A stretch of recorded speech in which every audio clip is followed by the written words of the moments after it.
La Volpe me grita, me insulta, me dice esto. Está en mí la respuesta que le doy a eso. No está en La Volpe, está en mí el poder. Claro que muchas veces me hizo sentir mal, me hizo sentir que era el peor porque no entendía. ¿Y hacías una edición de tus jugadas como algún día hice para enseñarle a tus jugadores como un técnico que tuviste? No fui tan grande como él, no podía llenar 40 minutos como él de goles. Bueno, tú manejabas cuando trabajábamos en televisión juntos un concepto que a mí se me hace súper confuso. A ver. Volumen de juego. No. ¿Cabrón, lo hacías con ironía? Sí, nunca le entendiste, mi Félix. Cada partido te ibas con la finta, como de portero, te ibas con la finta. ¿Es a partir de La Volpe que tú quieres ser director técnico? Sí. ¿Sin duda? Sin duda. Llega un punto donde todo lo que haga el técnico nacional está mal. Todo. Y vamos, históricamente todos tienen algo que todo se critica. Que si Mejía Barón, que si el cambio en los penales. No, por supuesto. Ahora, a lo mejor hace el cambio de Hugo y falla. Y ¿por qué metiste a Hugo si había otros que estaban en más ritmo, que venían Hugo, no estaba en su mejor? Todo lo que haga el técnico está mal. ¿Tú lo padeciste en Atlas? O sea, porque es una prensa crítica y es una afición exigente. En otro nivel, pero sí. Pero si se abre algo en México, un buen proyecto, sea Atlante o cualquier otro, lo consideraría. ¿Atlante o cualquier otro? ¡Míralo! Es que, ¿te acuerdas que me crearon fama una vez más? Los medios de comunicación. Yo no recuerdo nada. ¿Qué pasó? No, sí, tú sí sabes. ¿Qué pasó? Sí sabes la verdad. Una vez más, los medios crearon una historia muy falsa. Y eso fue lo que causó que la afición del Atlante. ¿Será que no quisiste ir a jugar a Atlante? ¿Pronóstico o el panorama que ves para la selección mexicana en la Copa del Mundo? De corazón, lo mejor. Deseo que les vaya muy bien. Mi cabeza, objetivamente, no creo que estén pasando su mejor momento futbolístico.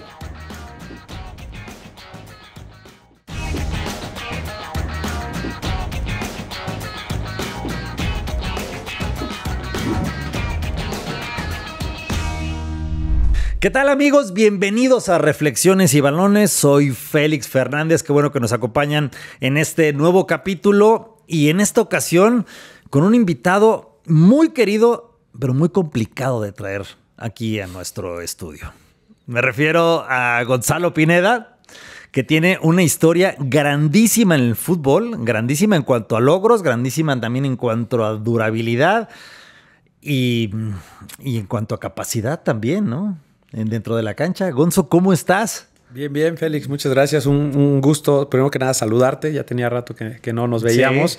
Pero nada, muy contento de estar aquí en tu podcast, deseándote mucho éxito y sí, también incluiría muchos fracasos, que siempre en las carreras profesionales tenemos más fracasos que logros. Claro. Y es parte de, ¿no? Y que esos son precisamente los que nos dan la fortaleza y el aprendizaje. Así fuiste multicampeón, fuiste bicampeón con los Pumas, fuiste campeón con las Chivas también. Sí. Seleccionado nacional, sobre todo en la época de Ricardo La Volpe, mundialista en el 2006. Jugaste en muchos equipos y en equipos grandes y terminaste tu carrera en la MLS. Sí. Pero así como la terminaste, empezaste otra que te apasiona muchísimo, ¿no? ¿En qué momento de tu vida estás hoy en el 2026? Mira, yo creo que estoy en una etapa un poquito entrando, espero, a la plenitud, familiarmente, como persona, mucho más tranquilo, mucho más sereno. Antes era mucho más eléctrico y creo que de a poquito te vas moldeando un poco el carácter, la personalidad y tratando de tomar las cosas como vienen, no ser tan perfeccionista, no querer que todo salga como tú quieres, como tú pretendes, aprender de los malos momentos también, ¿no? Que normalmente aprendemos de los buenos y creemos que es lo único que pasa y no. Ajá. Entonces, en ese momento, en esa etapa de procesar todo como viene, ¿no? Y aprender a valorar que lo que viene es lo que tiene que ser. En ese momento me encuentro y bueno, esperando próximamente volver a estar trabajando en lo que más me gusta. Ok. Oye, a veces uno aprovecha las pláticas previas a entrar al aire. Me voy a tomar la libertad de hacerlo. ¿Qué te apasiona más? ¿Ser director técnico o ser futbolista?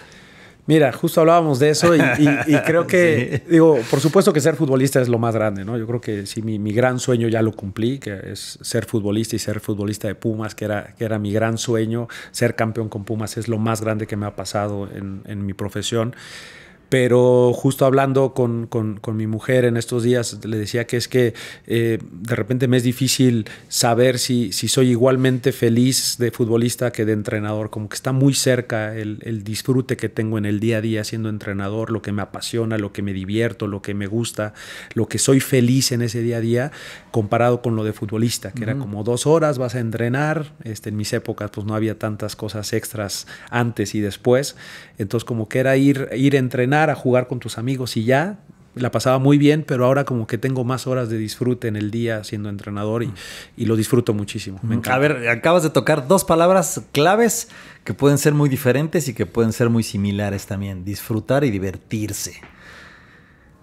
¿Es factible divertirse dentro del fútbol profesional? Y te lo digo porque para mí fue un enorme conflicto separar la diversión del disfrute, y al final de cuentas llegué a la conclusión de que yo disfrutaba mucho mi profesión, pero que no me divertía. Que me divertía cuando cascareaba con mis cuates, que me divertía antes de ser futbolista profesional y que me divertía después, pero que no había una diversión dentro de el terreno de juego profesional. En la dirección técnica no sé, como futbolista, según yo, no. ¿Me puedes hacer esa distinción? Sí, yo creo que sí existe mucho más el disfrute que la diversión. En mi época de futbolista, que pues te acuerdas, llegabas y era 1 hora de puro físico sin tocar balón. Las pretemporadas eran de 1 semana sin tocar balón y eran entrenamientos triples. Pues no se disfrutaba tanto, ¿no? El correr. Parece que hablas de la prehistoria. ¿No? Tú debutaste cuando yo me estaba retirando y me estás hablando así era, ¿no? De la prehistoria. Pero así era. Bueno, principios de siglo. Sí. No, bueno, a mí la gran mayoría de los equipos que me tocó en México era así. Eran pretemporadas larguísimas, larguísimas entre comillas, pero se te hacían largas porque eran triples. En la mañana campo de golf, 1 hora puro correr, 12 del día gimnasio y en la tarde un poquito de fútbol, pero más enfocado a carreras, ¿no? Entonces esa parte pues a lo mejor no había tanta diversión porque no era el juego como tal. Las metodologías actuales traen que casi todo se entrena dentro del juego, disfrutas más, todo el tiempo es con el balón, juegos, competencia, que es lo que al final trae el disfrute. Pero sí, creo que hay mucha más disfrute que diversión. Yo creo que estoy de acuerdo con eso. También de entrenador, porque es verdad que también hay un grado de estrés mucho mayor y de responsabilidad mucho mayor de entrenador que de futbolista.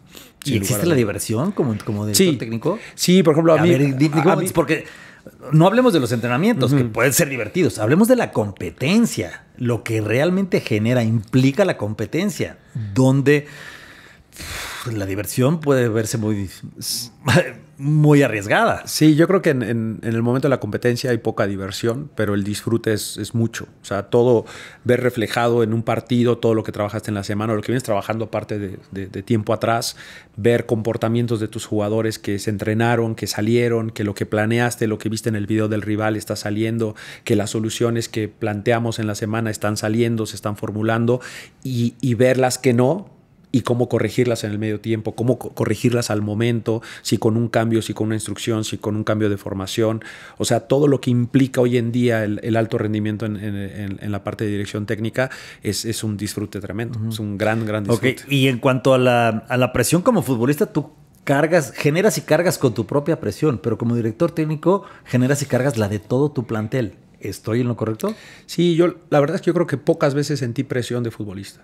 Yo creo que casi siempre yo salía a la cancha y era más disfrute y diversión que presión o estrés. No, era raro que a mí un partido me estresara. ¿No sentías presión? No al grado de hoy de entrenador, por ejemplo. O sea, que la presión... ¿Te genera mucho más presión como estrés. Ajá. Sí, yo creo que el estrés... Espérate, pero tú tuviste un ascenso muy rápido en tu carrera. O sea, de que debutas a que eres seleccionado nacional pasa muy poco tiempo realmente. Que estoy bien, ¿un par de años? Sí. ¿Un par de años? O sea, cuando ya vámonos a selección nacional y vámonos a Copa Confederaciones y al año siguiente Copa del Mundo. ¿No hay una enorme presión? No. Yo ¿Y la con verdad, un técnico como la Volpe más? Bueno, entrenar con la Volpe sí que genera presión y estrés y todo. Yo creo que quizás él te prepara, ¿no? Un poco para ese estrés, quizás, ¿no? Por esa exigencia que tiene Ricardo. Hablemos del tema, a ver, ¿cómo que la Volpe te prepara para ese estrés? Pues es que ¿No te pone una carga extra? ¿A ese estrés? Pues puede ser que te pongan una carga extra, pero después llegas al partido y la verdad es que no. Digo, creo que fui educado, primero que nada, por mi padre de una manera ¿Muy bien, estricta? con mucho amor, pero ¿Muy rígida? rígida en el sentido de hacerme fuerte mentalmente, de no caerme ante la adversidad, de siempre luchar, de no creerme menos que nadie, ni más que nadie, como una educación muy en torno a hacerme fuerte mentalmente. Entonces a mí pocas veces alguien me impactaba que me dijera, llegaba a la Volpe y me gritaba. Obviamente me estresaba el por qué me gritaba, que a veces no entendía el por qué, ¿no? Que fue lo que me pasó al principio con Ricardo, pero no era de que yo me asustara o me diera pánico escénico porque me gritaba la Volpe, o en básicas Muñante, que gritaba mucho en Pumas, te insultaba. Pero tuviste compañeros que sí lo sintieron así. Sí, claro. Y yo creo que esa preparación de mi padre me ayudó mucho a lidiar con eso. Pero después, con la Volpe, a mí me estresaba mucho que me gritaba y bueno, tú sabes cómo grita la Volpe. No, de claro, manera por supuesto. muy peculiar. Pero yo no entendía el porqué, o sea, no entendía qué es lo que quería que yo hiciera. Entonces a mí Porque a veces es contradictorio, ¿estás de acuerdo? Entonces, no, bueno, al principio lo fue. Después, cuando yo me siento fuera de cancha con él, me explica lo que él quería y entendí muchas cosas. Y entonces ahora ya hacía lo correcto en el momento correcto. Pero yo creo que tienes que entender y meterte un poco en la cabeza de Ricardo, de cómo, y bueno, aparte que aprendí mucho de él. O sea, a la vez que me podría quejar un poco de las formas que tuvo, creo que aprendí mucho de él por eso mismo, como que me picó en el orgullo de decir, aquí me tengo que botar o tengo que alargar de carrilero.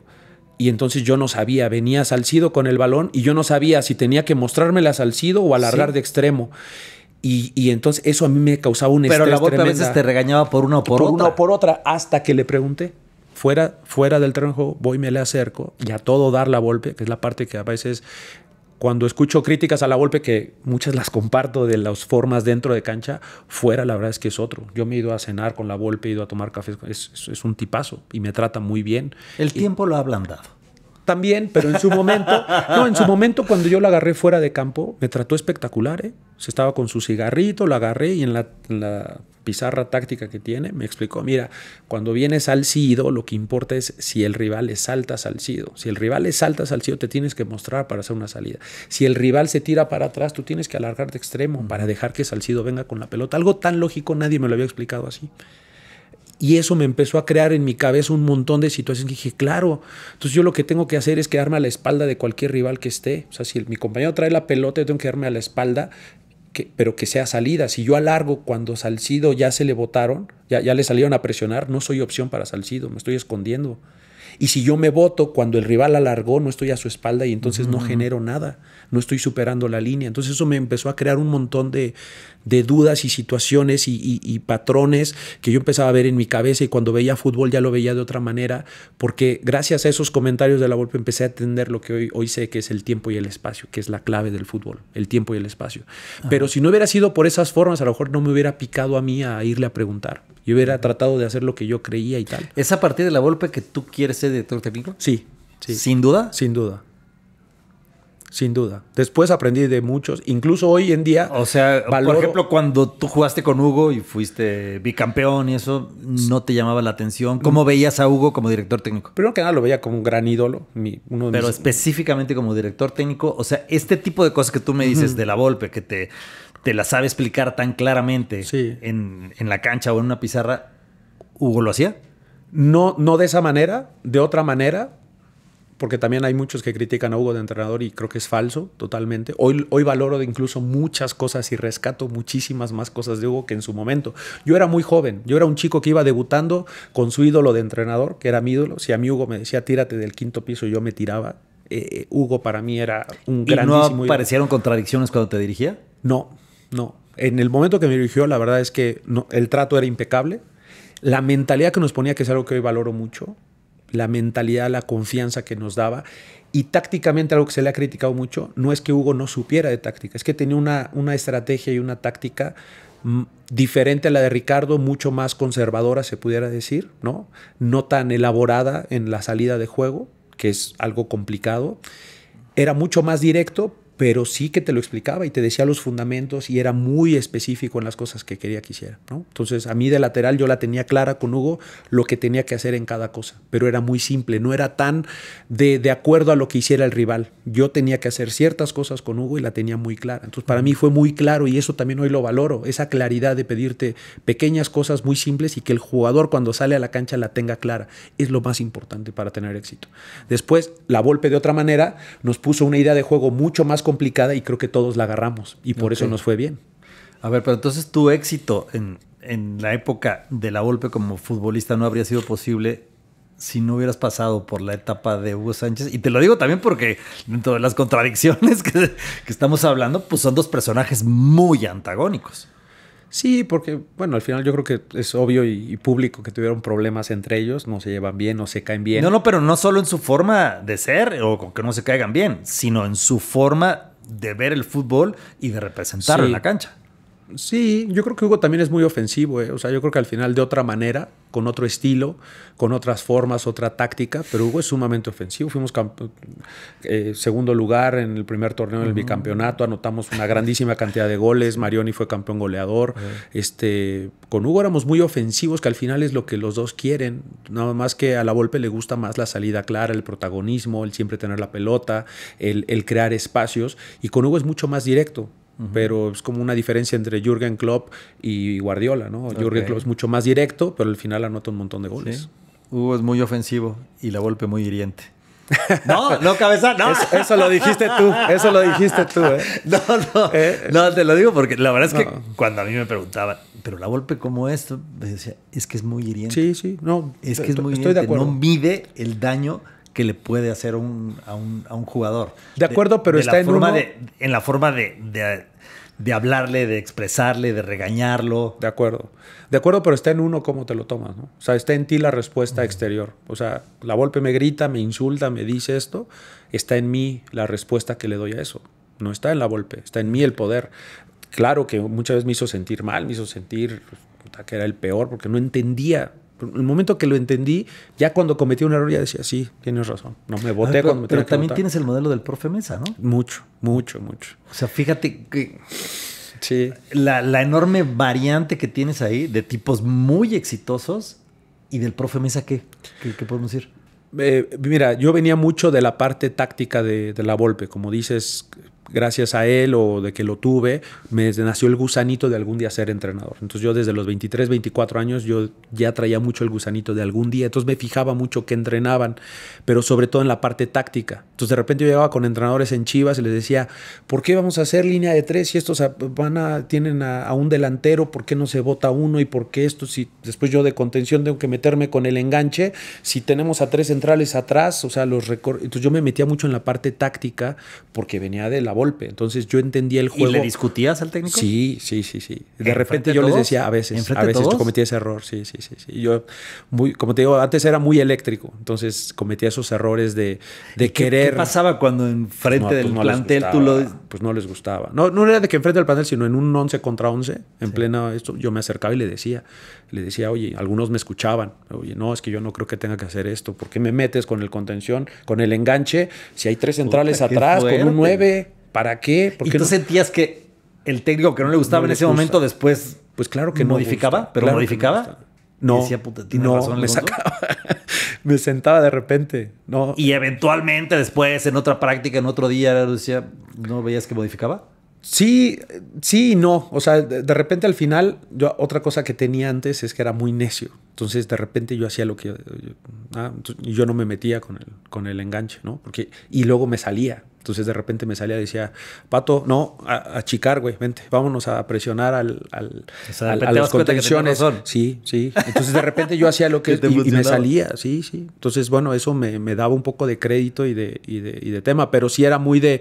Yo, por ejemplo, en Chivas, con el departamento de video, que en ese entonces, pues, DVDs, iban la transición de VHS a DVD, yo les pedía, el lunes, yo ya tenía que tener mi partido del sábado que jugamos con Chivas y los últimos 2 partidos del rival el lunes, y yo me los veía el lunes, veía qué hice bien, qué hice mal, en qué podía mejorar, cómo veía el equipo y analizaba al rival. Entonces, cuando llegaba el miércoles Pues yo ya sabía que... ¿Eso era con Chepo? Sí, desde que llegué a Chivas. Sí, pero me refiero, él como técnico, ¿los ponía Hans. a ver videos o no los ponía a ver videos? Sí, Chepo, veíamos mucho video, pero yo ya, lo que él le enseñaba, yo ya lo había visto.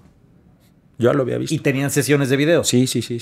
¿Y después tenían videos particulares? O sea, ¿te daban tus videos para tus jugadas, para tus rivales? Eso no recuerdo que lo hiciera Chepo en el tiempo que estuve, pero Chepo fue un pionero, del video, con Juanito. Juan era el videoanalista de él y fueron pioneros, fueron los primeros que empezaron a hacer análisis de videos en México. Porque yo en Pumas por eso no lo pedía, porque no tenía.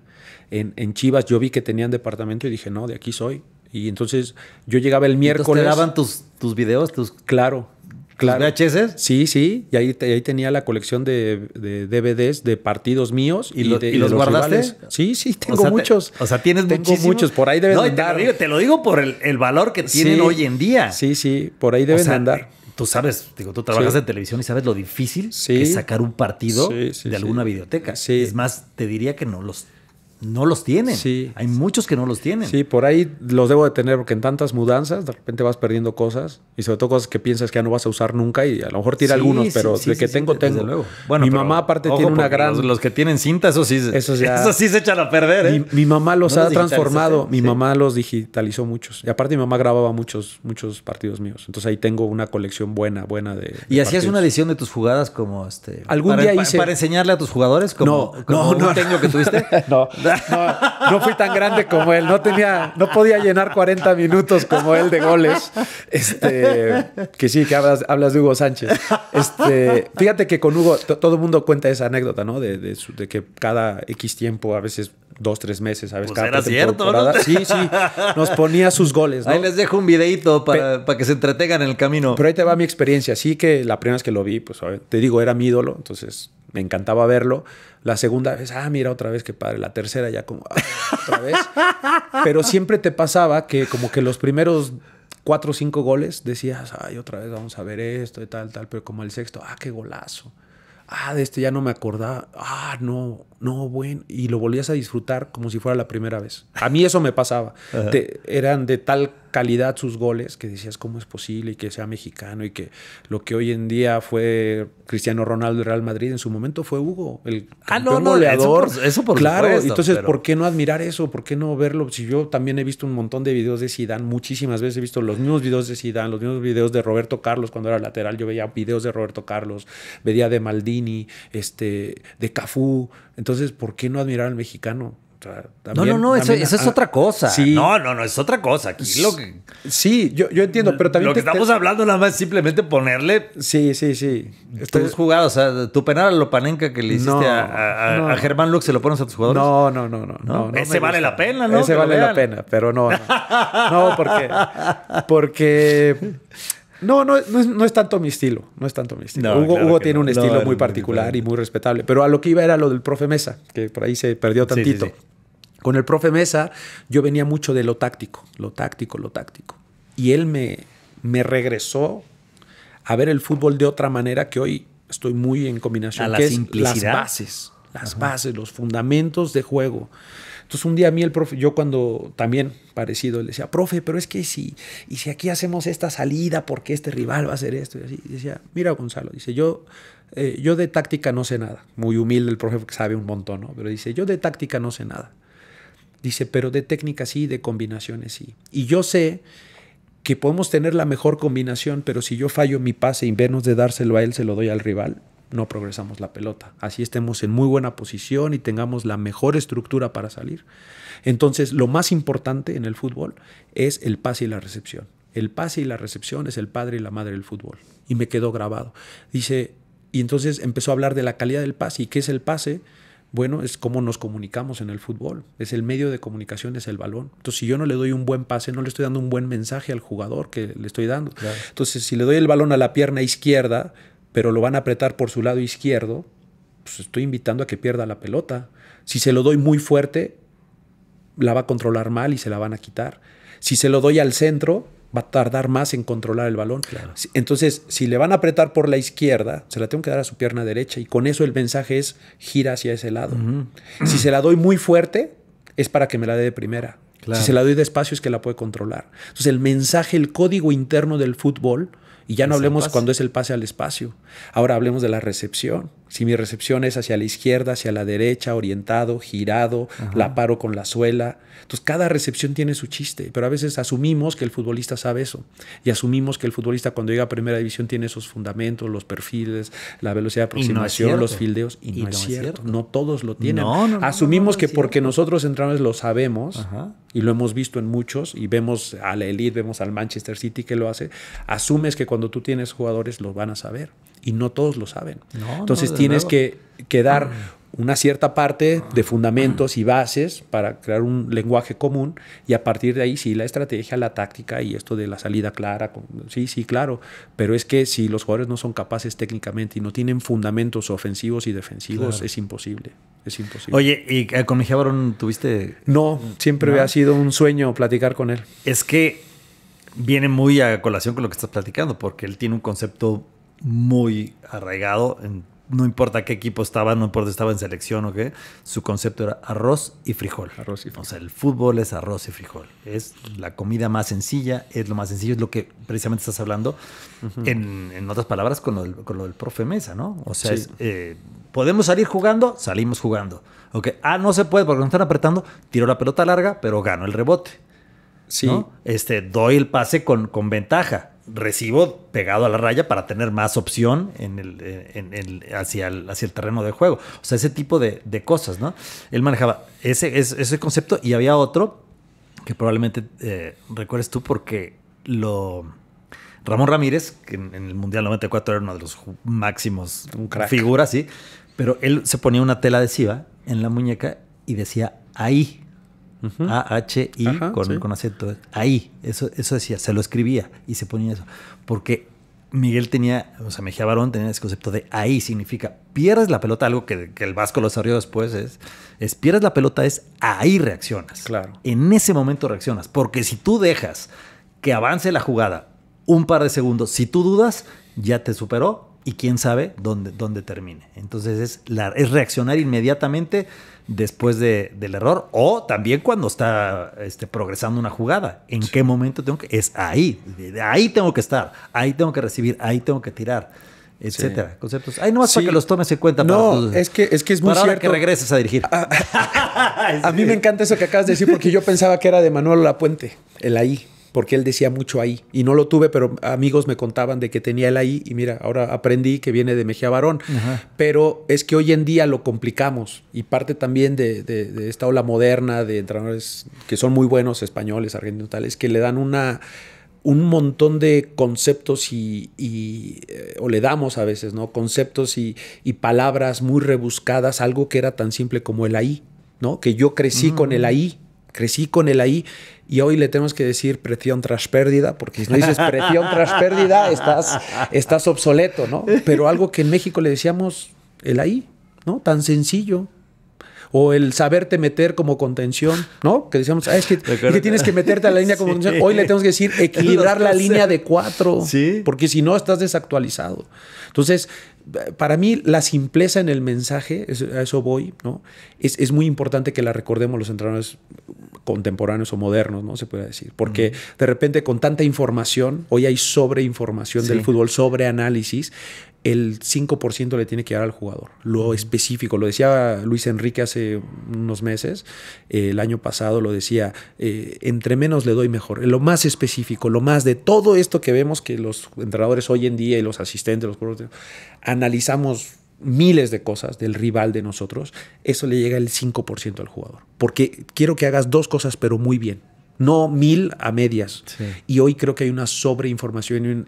Y hoy yo veo de repente en Twitter a chavos que analizan. Y es que aquí Guardiola quiso hacer esta salida, pero rotación del cuadrado para hacer 3 volantes y luego un pivote. Y a veces era nada más de que, pues, si te sigue, te metes a la línea y ya. Y eso desencadenó un montón de momentos, a veces que sin querer salieron, sin entrenar o sin que sea lo que buscaba, sino que la situación se prestó a eso y el jugador se adaptó. Y es lo que pasa muchas veces. Pero hoy hay un sobreanálisis tremendo, y está bien, está bueno, pero no le tiene que llegar todo eso al jugador. La simpleza es lo más importante. Bueno, tú manejabas, cuando trabajábamos en televisión juntos, un concepto que a mí se me hace súper confuso.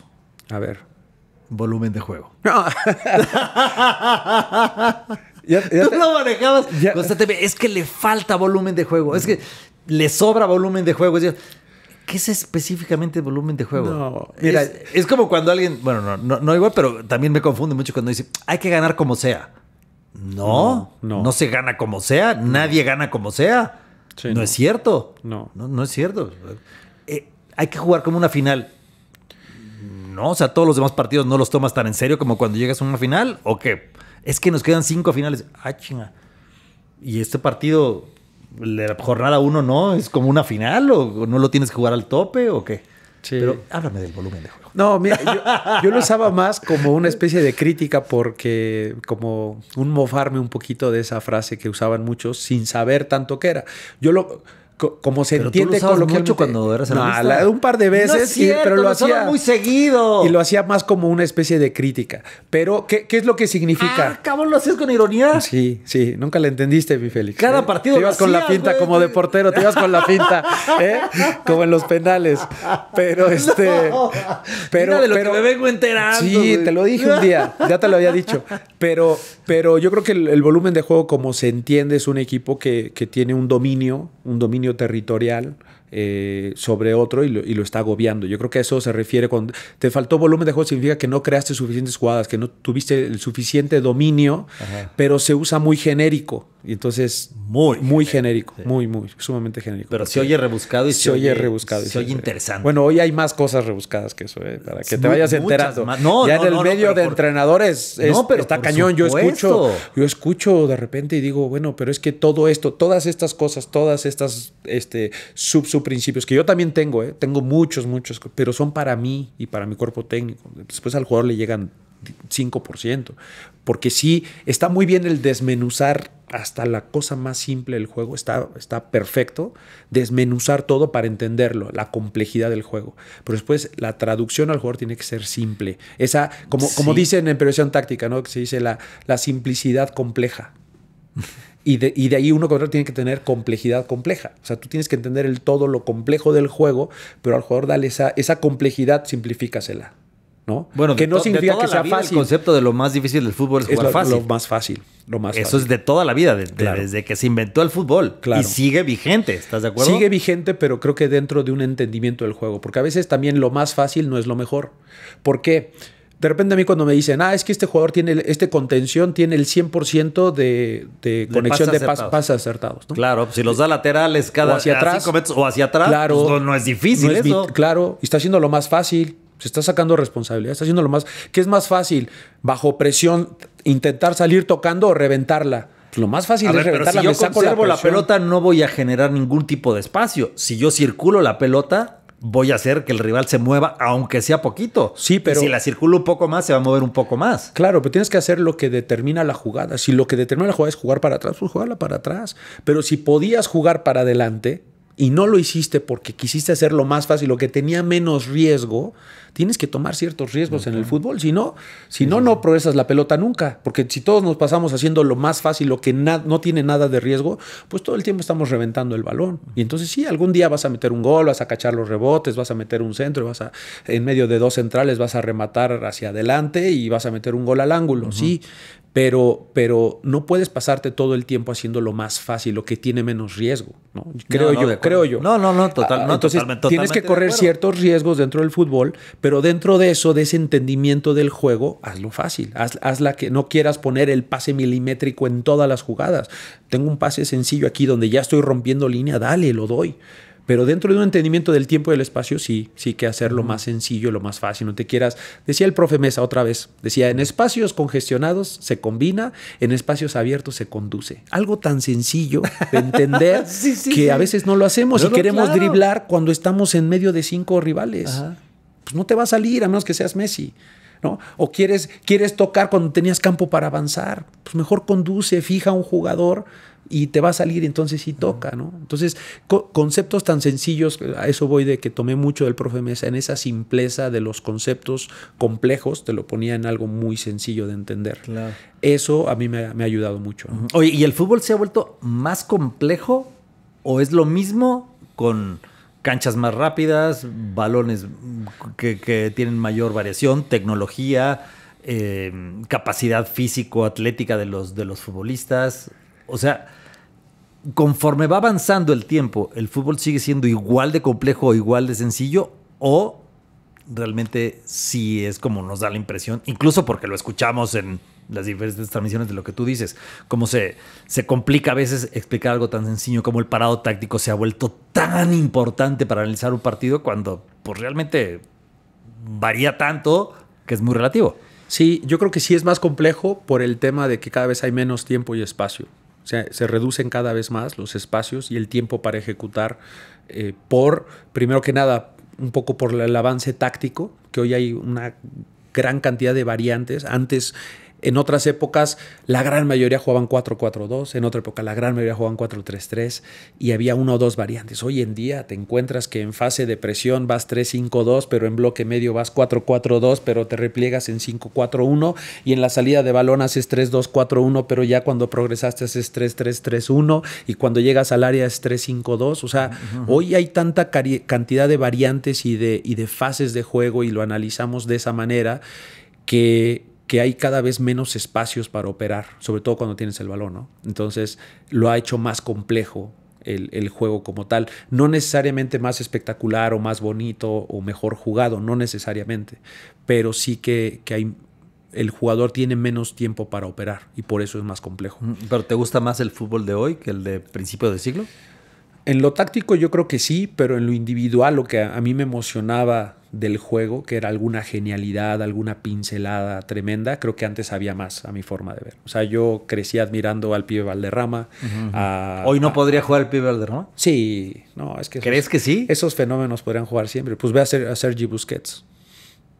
No sé quién se mueva más de los dos. De acuerdo, sí. Y es que el pibe tenía un entendimiento. Una vez más, todo parte del entendimiento del juego. Cuando tú entiendes el juego, el tiempo y el espacio, puedes no moverte tanto pero en la época del pibe había más espacios que en la época de Busquets. Sí, de acuerdo. Sí, también depende con quién juegues, ¿no? Y en dónde juegues. O sea, si Busquets hubiera jugado en un equipo que jugaba todo al pelotazo, Busquets no hubiera sido un gran jugador probablemente, o no hubiera lucido tanto, pero jugó en un equipo que le gustaba la pelota, que podía hacer brillar sus cualidades. Entonces también depende mucho el entorno con quién juegues. Si el pibe Valderrama no tenía esos aviones en la selección colombiana que le picaba todo el tiempo, a lo mejor no metía. Claro, entonces los entornos, pero el entendimiento del juego. Pero yo crecí admirando a los George Hagi, a los Roberto Baggio, que te hacían maravillas con la pelota individualmente. Pero hoy existen también. Sí, pero no a ese nivel para mí, de calidad estética. Había una estética dentro de su juego espectacular que hoy por la velocidad como que te sacas un jugador muy rápido y ya pasaste, y sí un gran pase, pero antes era como una cadencia diferente. Pues Maradona, ¿no? Que yo para mí es el mejor que me ha tocado ver. Sé que Messi ha ganado mucho más y sé que Messi profesionalmente. Bueno, has jugado contra él. Sí, y lo he dirigido también. Has jugado y has dirigido contra él. Contra él. Y me hace un jugador fantástico, pero es que yo crecí con ese romanticismo de un Maradona que representaba hasta un movimiento social, ¿no? Como que Maradona representaba esa rebeldía, ese rebelarte contra los poderosos, de con muy poquito en Napoli hacer un equipo grande. No sé, como que Maradona representaba muchas cosas que en ese romanticismo futbolístico a mí me quedaron, que me gustaba más ese fútbol. Hoy tácticamente creo que es mucho más lúcido, mucho más rico. Pero esa parte de brillantez individual creo que antes había un poquito más, creo. Oye, a ver, entonces hablemos un poco de selección mexicana, de tu época versus a la del 2026 que va a jugar la Copa del Mundo. Tú fuiste parte de una generación extraordinaria de futbolistas, de líderes, con un técnico muy particular y muy exitoso, pero también con resultados importantes en competencias realmente trascendentes a nivel mundial. O sea, quienes hemos visto fútbol durante tantos años, creo que debemos tener a la selección del 2005-2006 con la Volpe, todo ese periodo, como de las que mejor han jugado al fútbol, de las que mejor han desempeñado lo que quiere un técnico, y de las más vistosas también. ¿Estás de acuerdo conmigo? O sea, con esa selección de 2006, ¿y qué pasa hoy, 20 años después, que tenemos una selección carente de líderes, carente de individualidades, carente de resultados también y con un panorama un poco oscuro. Sí, la verdad es que el análisis de la selección capaz que no es el mismo que yo hago. Creo que hay calidad individual. Creo que hay un romanticismo a veces sobre esas generaciones. Para mí la mejor que me tocó ver fue la del 94, por ejemplo, no la del 2005, que fue muy buena. Pero creo que la del 94 es la mejor que a mí me ha tocado ver. A mí individualmente me parecía que la del 2018 con Osorio era la mejor generación, la más completa que me había tocado ver, sobre todo en la fase ofensiva. Tenía un desequilibrio tremendo en todas las líneas, casi que de a dos por jugadores más o menos de la misma calidad en todas las líneas. Y eso es muy difícil de tener, ¿no? Que el 94 tuvo un gran desequilibrio, pero un gran equilibrio entre buenos en defensa, en medio campo y en ataque, ¿no? O sea, la selección del 94 con Campos, Claudio y el Capi Ramírez, ¿no? Luego contenciones, Miguel España, Nacho Ambriz, ¿no? Espectacular. Tenías a tu Ramón Ramírez por izquierda, David Patiño por derecha, de delantero Sague, Hugo, Hermosillo, atrasito de enganche Benjamín Galindo, un Marcelino Bernal que andaba muy bien, un Joaquín del Olmo que fue a Europa. O sea, tenías mucho desequilibrio, un García Aspe, tremendo jugador. Tenías un gran desequilibrio, ¿no? Hasta el abuelo creo que andaba por ahí en la eliminatoria, y luego se cae y llega el cadáver, ¿no? Llega el cadáver Valdés. Pero tenías un grandísimo equipo. Porteros, bueno, había una gran cantidad, ¿no? Jorge Campos, fue el Gallo García. Al Mundial fue Adrián Chávez, ¿no? Que le quita el puesto al Gallo García, pero estaba había, Carlos Briones en ese entonces también, estaba Nico Navarro. Adolfo Ríos ya. Adolfo Ríos sí, pero no era convocado. No estaba convocado hasta el siguiente periodo para el 98. Bueno, pero había, hoy dime 3 porteros de nivel de selección. Hoy. No, pues no. Los que están, ¿no? O sea, Memo Ochoa con 40 años, que sigue siendo una enorme esperanza.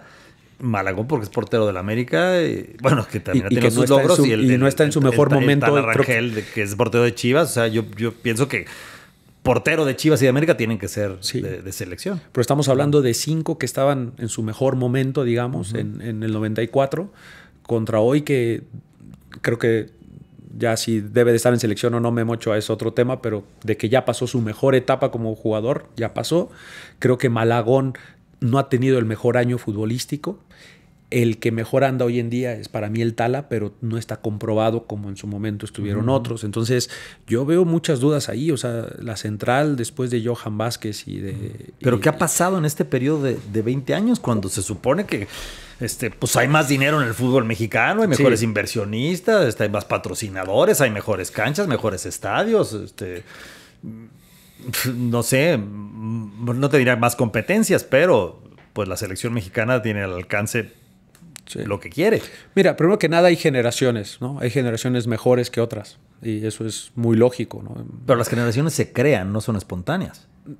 Yo creo que sí hay veces que son espontáneas. Yo creo que hay momentos también donde hay generaciones de picos más altos y eso pasa en el mundo, no nada más acá.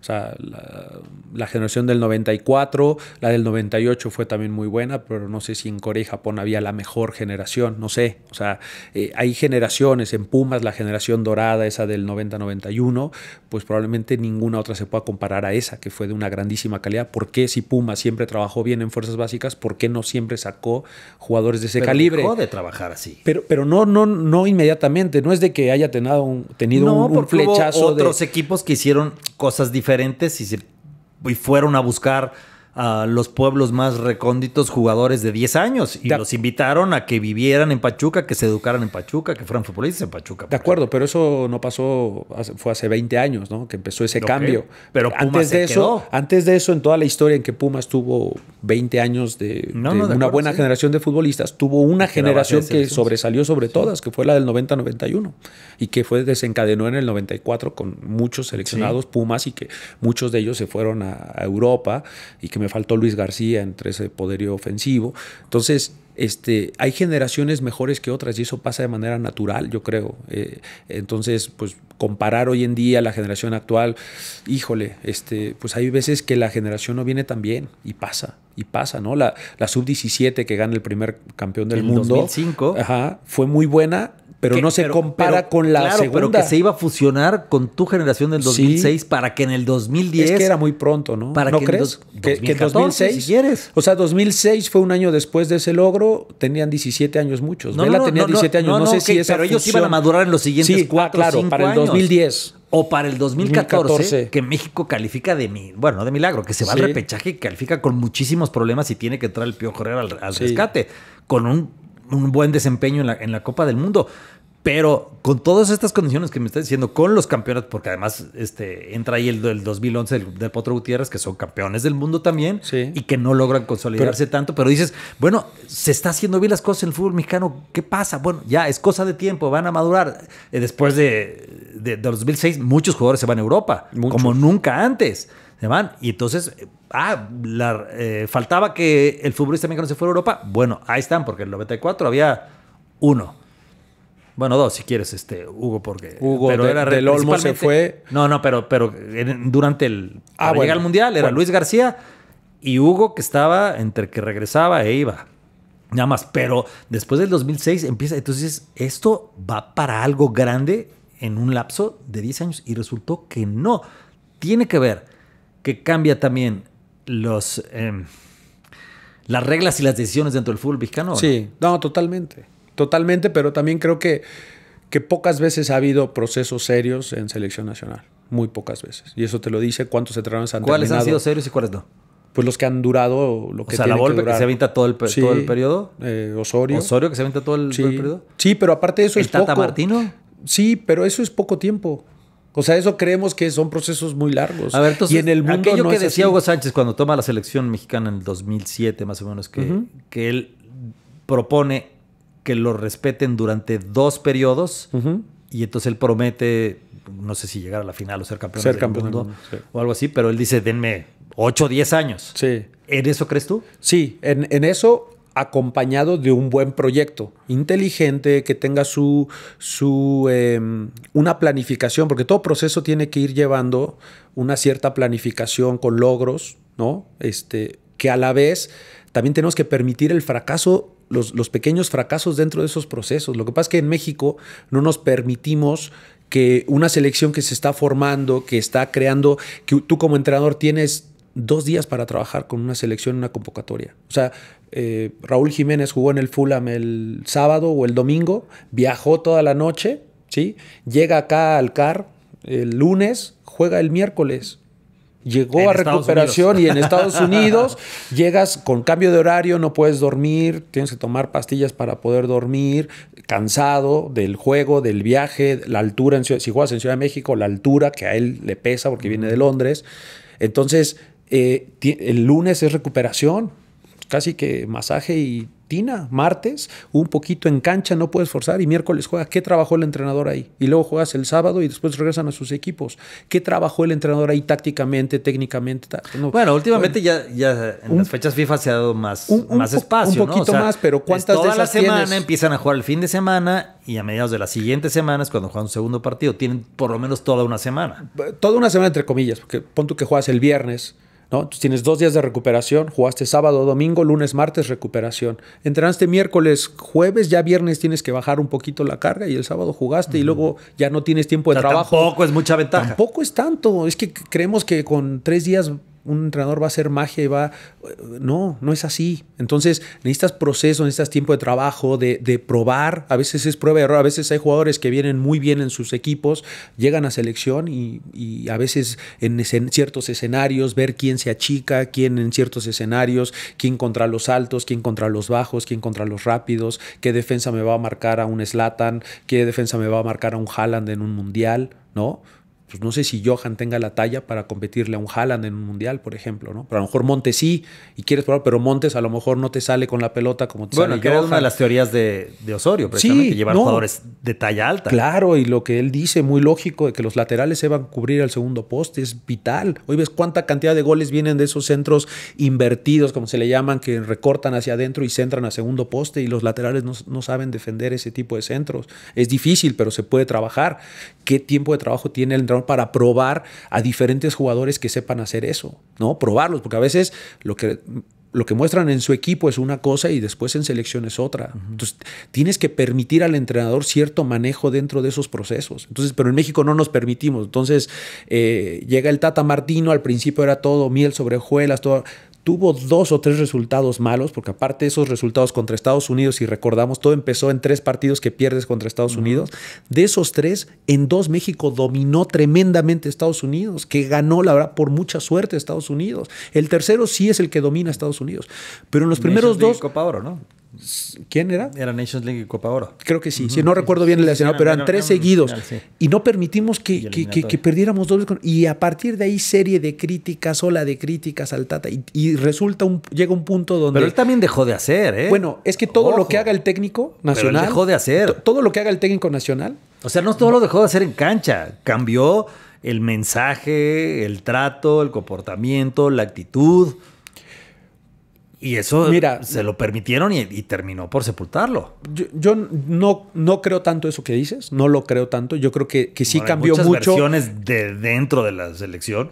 Yo no creo. Yo creo que cambió mucho esa percepción y sí influyó mucho en la presión, incluso dentro de los jugadores, más que dentro del Tata. El Tata venía de muchos procesos muy importantes a nivel de selección y de clubes. O sea, el Tata no era alguien que iba a cambiar por la presión mediática. Yo creo que también esa ola de críticas que hace el medio de comunicación de repente infundada, porque llega un punto donde todo lo que haga el técnico nacional está mal. Todo. Y vamos, históricamente todos tienen algo que todo se critica. Que si Mejía Barón, que si el cambio en los penales. No, por supuesto. Ahora, a lo mejor hace el cambio de Hugo y falla. Y ¿por qué metiste a Hugo si había otros que estaban en más ritmo, que venían Hugo, no estaba en su mejor? Todo lo que hagas. Que si no llevó al Chaquito Jiménez al Mundial el Tata, si lo hubiera llevado y hubiera fallado, ¿cómo llevas a un joven inexperto? No porque juegue en Europa tendría que estar en selección, esto. No lo llevó, es que por el Tata Martino no fogueó a para el futuro. Si llamas a muchos jóvenes como seleccionador nacional, no, es que se está demeritando la playera, es que ya cualquiera puede ir, tienes que ir los mejores. Si llevas a los demás jerarquía, no, es que son las vacas sagradas, les da todo el poder. Todo lo que haga el técnico está mal. No, ¿Tú lo padeciste en Atlas? O sea, porque es una prensa crítica y es una afición exigente. En otro nivel, pero sí. Yo creo que todos los técnicos hoy en día, la polarización y el odio que hay en redes sociales, que polariza todo, lo bueno y lo malo. ¿Qué fue lo que más te gustó de tu etapa de director técnico en Atlas y qué fue lo que más te molestó? Lo que más me gustó fue trabajar dentro del club. Creo que el día a día, las personas... los seres humanos que hay en Atlas son extraordinarios y grandes profesionales y personas. El día a día era espectacular. Yo creo que es lo que más me gustó. Y un poquito lo que menos me gustó, pues, ¿qué te podría decir? Sí, un poquito esa parte de la crítica cuando es injustificada es la que molesta, ¿no? Cuando de repente te dicen cosas como, oye, ¿no has pensado que a lo mejor te meten muchos goles por esto? Órale. La verdad es que yo creo que la gran mayoría los tomamos como, órale, gracias porque me puedes estar ayudando, ¿no? A mejorar cierto aspecto que a lo mejor yo no había visto o había visto, pero no le daba tanta importancia. Entonces, si otros lo notan, capaz que tengo que prestar atención. Entonces, uno reflexiona.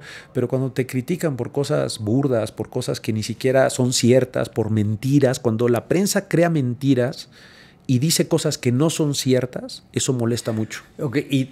¿Y la prensa tuvo que ver para que tú tomaras la decisión de decir, no, yo me voy de aquí? No, nada. ¿Nada?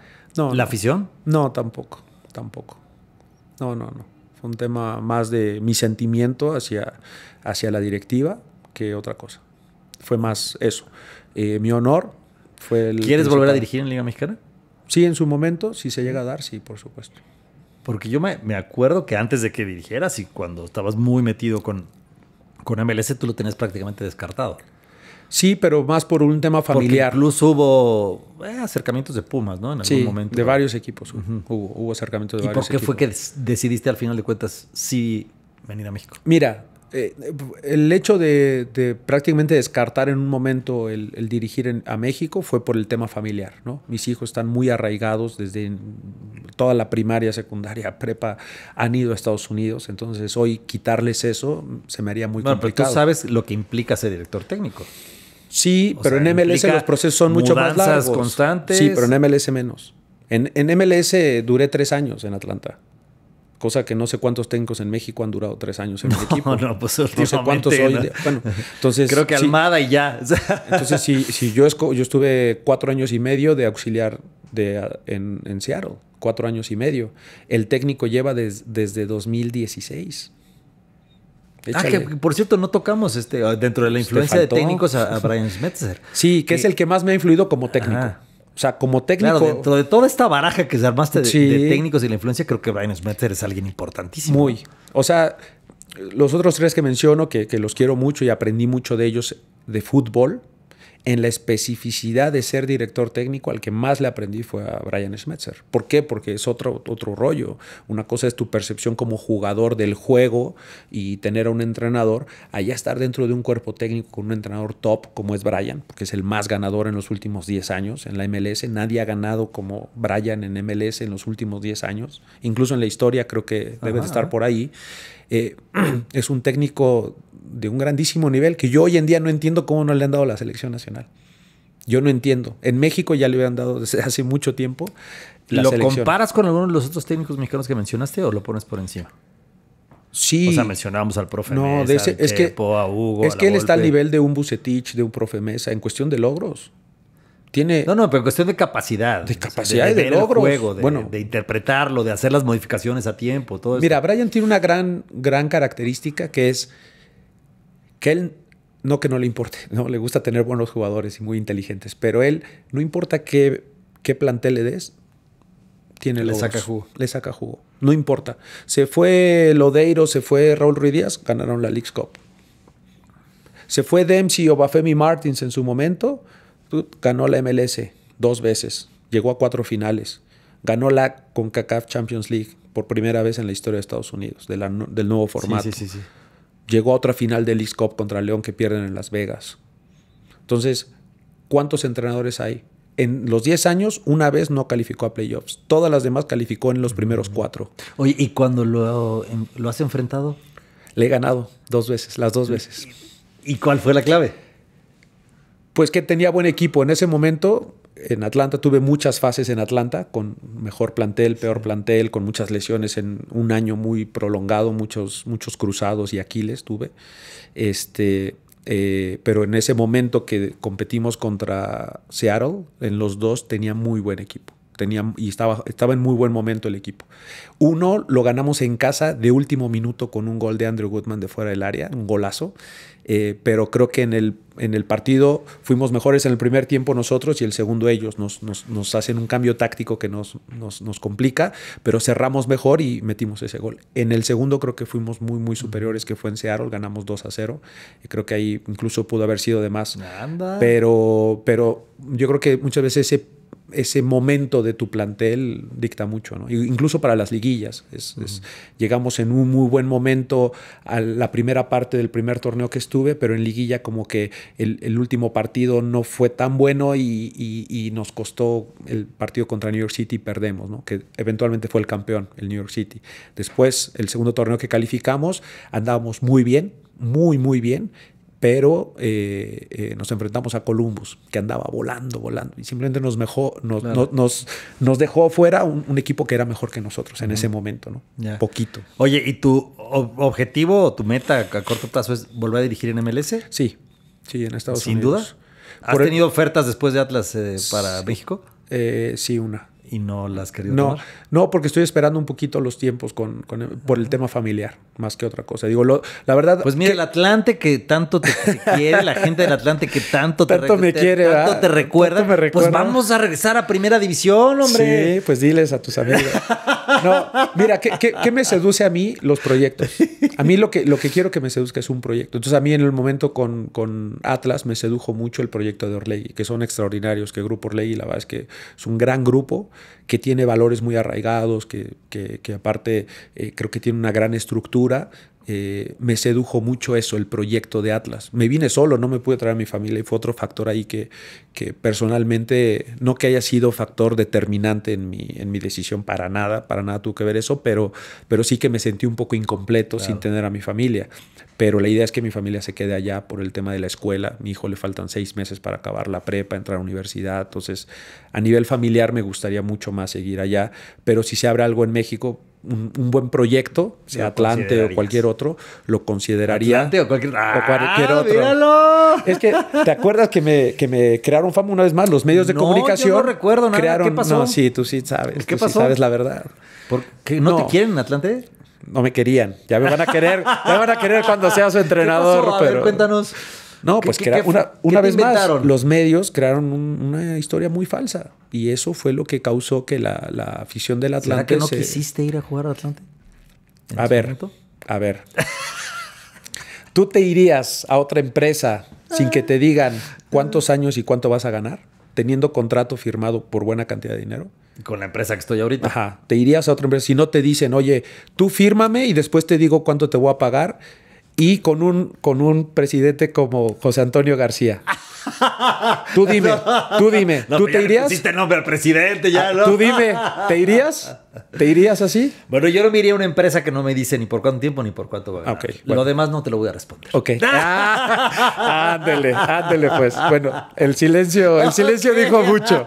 Pero todos sabemos que, José Antonio, un gran directivo, tuvo mucho ojo, hizo muchas cosas muy bien, pero tenía una cierta fama, pongámoslo así, nada más. Okay. Cuando a mí me dicen, oye, ¿te quieres ir al Atlante en el draft? Que aparte Chivas me hizo una mala jugada, un directivo me hizo una mala jugada y un entrenador.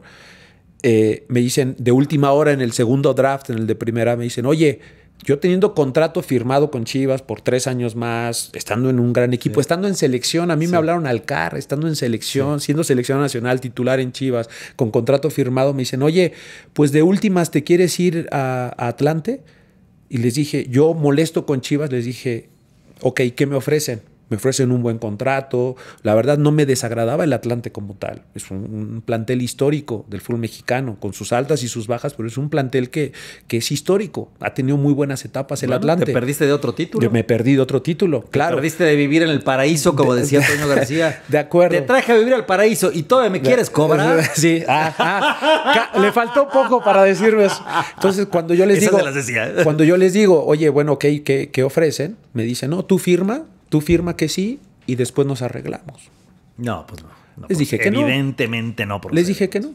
Y entonces, después pasó que Chivas me firma en el draft sin mi consentimiento. Y como tú bien sabes, tú que estuviste en la comisión del jugador, se necesitan 3 firmas para una transferencia. La de equipo que cede, equipo que compra y el jugador.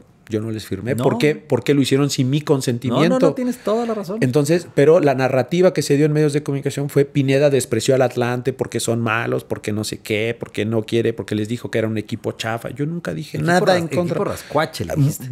Eso dicen ustedes, los de la prensa, que yo dije. Pero si tú encuentras la declaración donde yo dije algo así, privada, Sí. Si encuentras una llamada telefónica grabada o alguna situación, bueno, pues investiguen. ¿Yo qué? Pues investiguen. ¿Por qué dicen cosas falsas entonces? Yo sí te doy otra oportunidad. Bueno, tú me vas a llevar ahí, pues. Pero bueno, esa fue la historia con el Atlante, que no, al contrario, mis respetos para ellos y fueron campeones. Mira, a lo mejor hasta les hice un bien, no yendo. Hicieron un gran medio campo ahí con Alan Zamora. No había manzanas podridas, ¿viste? Y fueron campeones, les hice un bien. Oye, Gonzo, pues muchas gracias por platicar con nosotros aquí en Reflexiones y Valores. Más me faltó preguntarte sobre tu pronóstico o el panorama que ves para la selección mexicana en la Copa del Mundo. De corazón, lo mejor. Deseo que les vaya muy bien. No, Mi cabeza, objetivamente, no creo que estén pasando su mejor momento futbolístico, pero deseo de corazón que nos dé una gran sorpresa y que rindan lo mejor. Porque como mexicanos siempre tenemos que desearle lo mejor a la selección, cosa que a veces siento que en medios de comunicación se desea lo peor y eso está mal. Eso creo que está mal y lo condeno porque crea un entorno muy negativo en algo que debe ser una fiesta total, porque estamos recibiendo por tercera vez un mundial, porque somos otra vez sede, porque tenemos la capacidad de ser anfitriones, porque estamos creando infraestructura importante, porque los ojos van a estar puestos acá y ese envío anímico podría ayudarnos en lo deportivo, pero nos estamos enfocando en todo lo negativo, que objetivamente entiendo que no está pasando su mejor momento, pero yo sí de corazón le deseo a Javier Aguirre, a Rafa, que tome las mejores decisiones para que México pueda tener un gran mundial. Pues ojalá así sea. Muchas gracias, Gonzo, de veras, por acompañarnos aquí en Reflexiones y Balones. Mucho éxito en lo que viene. Seguramente lo vas a tener. Como bien dices, estás en la plenitud de tu etapa como técnico? Bueno, también te falta para la plenitud, ¿eh? Esperemos que sí. No, claro que te falta, Esperemos por que supuesto que sí. Por supuesto que sí, pero tienes un camino recorrido muy respetable y muy exitoso hasta hoy. Yo te felicito y te agradezco mucho porque además tengo el honor y el beneficio de conocerte más allá. Sí, ya no hablamos de tu etapa musical y de Joaquín Sabina. Y Joaquín Sabina. Lo dejamos para otro día, ¿sí? Otro Lo dejamos para otro capítulo. Perfecto. Okay. Dale, pues gracias, Gonzo. Gracias a ti, Félix. Sí, y gracias a ustedes que nos acompañaron aquí en Reflexiones y Balones. Nos vemos en la siguiente.